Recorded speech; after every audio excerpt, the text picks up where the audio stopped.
اعوذ باللہ من الشیطان الرجیم بسم اللہ الرحمن الرحیم رب اشرح لی صدری ویسر لی امری واحلل عقدۃ من لسانی یفقہوا قولی آمین یا رب العالمین۔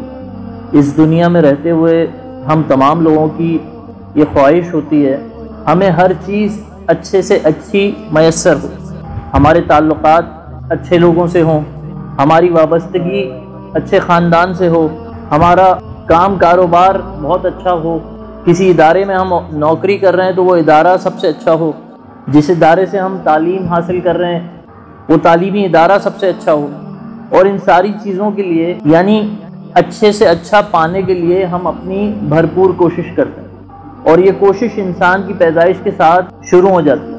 اس کے والدین اس کی ہر ممکن بہترین پرورش کرتے ہیں، اس کو اچھا کھلاتے ہیں، اچھا پہناتے ہیں۔ جب اس کی تعلیمی تربیت کا وقت آتا ہے تو اس کو بہترین تعلیم دینے کے لیے اچھے سے اچھے اسکول میں ایڈمیشن دلاتے ہیں۔ اسے کاروبار کرنا ہوتا ہے تو اس کو بہترین انویسٹمنٹ فراہم کرتے ہیں۔ اگر اسے کہیں ملازمت کرنی ہوتی ہے تو اس کی خواہش ہوتی ہے کہ اس کی ملازمت بہترین ادارے میں ہو جائے، اس کے دوست بہترین ہوں، جن لوگوں سے اس کا تعلق ہو ان کا معاشرے میں ایک مقام ہو۔ یہ ساری باتیں اس چیز کو ظاہر کرتی ہیں کہ انسان اپنے لیے اچھے سے اچھی چیز پسند کرتا ہے اور اس کے لیے محنت بھی کرتا ہے۔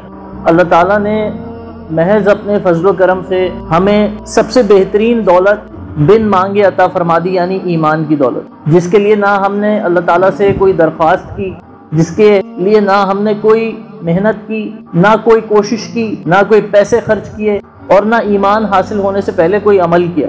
پھر بھی اللہ تعالیٰ نے محض اپنے فضل و کرم سے ہمیں ایمان کی دولت عطا فرما دی۔ جیسے دنیا میں لوگ مثال دینے کے لیے کہتے ہیں کہ سونے کا چمچہ لے کے پیدا ہوئے ہیں، تو ہم لوگ اسی طرح ایمان کا سونے کا جو چمچہ ہے وہ لے کے پیدا ہوئے ہیں۔ لیکن جس طرح دنیا میں لوگ بہت مال و دولت کے ساتھ امیر گھرانوں میں پیدا ہو جاتے ہیں، اور اگر اس مال و دولت کو برقرار رکھنے کے لیے وہ کوششیں نہ کریں، صرف اس کو بیٹھ کے کھاتے رہیں، تو یہ مثال بھی دی جاتی ہے کہ اگر قارون کا خزانہ بھی ہو تو وہ بھی ایک دن ختم ہو جاتا ہے۔ اس لیے اپنی اس دولت کو برقرار رکھنے کے لیے انسان محنت کرتا ہے، اپنے کاروبار کو اور آگے لے کے جاتا ہے۔ اگر کاروبار نہیں کرتا تو اپنی تعلیمی قابلیت کو، اپنے ہنر کو اتنے آگے لے کے جاتا ہے کہ وہ اس کے ذریعے سے اس دولت کو برقرار رکھ سکے، اس مقام کو معاشرے میں اپنے برقرار رکھ سکے۔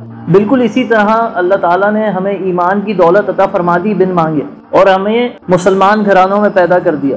لیکن کیا ہمارا مسلمان گھرانوں میں پیدا ہو جانا صرف کافی ہے؟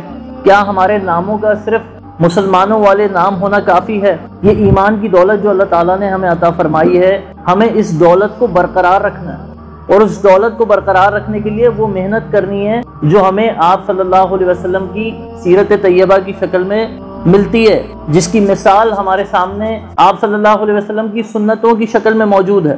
اگر ہم اپنے ایمان کو برقرار رکھنے کے لیے وہ محنت نہیں کریں گے، وہ کوشش نہیں کریں گے، تو ہمارا ایمان برائے نام رہ جائے گا۔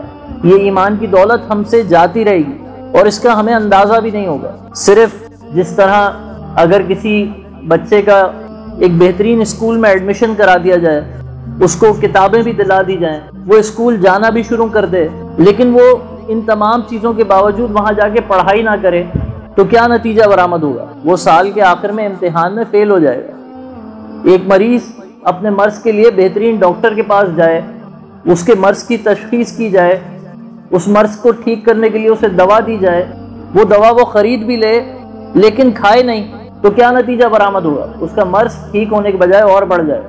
تو ضروری یہ ہے کہ جو بھی کام ہم کریں اس کو منطقی انجام تک پہنچانے کے لیے جو جو چیزیں ضروری ہیں ان پر عمل بھی کریں۔ تو اللہ تعالیٰ نے جو نعمت ہمیں ایمان کی بن مانگے عطا فرما دی ہے، تو ہمیں اللہ تعالیٰ کا اس پہ شکر گزار ہونا چاہیے، اور اس کو قائم رکھنے کے لیے ان چیزوں پہ، ان اعمال پہ اپنے آپ کو لے کے آنا چاہیے کہ جس کے ذریعے سے ہم اس کو اپنی زندگیوں میں برقرار رکھیں۔ صرف یہ دعا کرنے سے، جیسے میں نے پہلے کہا تھا کہ صرف یہ دعا کرنے سے کہ اللہ ہمیں ایمان پر خاتمہ نصیب فرما، صرف دعا کرنے سے ایمان پر خاتمہ نہیں ہوگا۔ جب زندگی ایمان والی ہوگی تو ایمان پر خاتمہ ہوگا، جب زندگی ایمان والی نہیں ہوگی، جب زندگی غفلت میں گزر رہی ہوگی، تو ایمان پر خاتمہ کیسے ہوگا؟ تو اللہ تعالیٰ سے دعا ہے کہ اللہ تعالیٰ ہمیں جو کچھ کہا، جو کچھ سنا، اس پہ غور و فکر کرنے کی اور عمل کرنے کی توفیق نصیب فرمائے۔ اللہ تعالیٰ ہمارے ایمان کو قائم و دائم فرمائے اور ہماری زندگیوں میں نبی کریم صلی اللہ علیہ وسلم کی سنتوں کو زندہ کرنے کی توفیق نصیب فرمائے۔ وما علینا الا البلاغ المبین۔ جزاکم اللہ خیر۔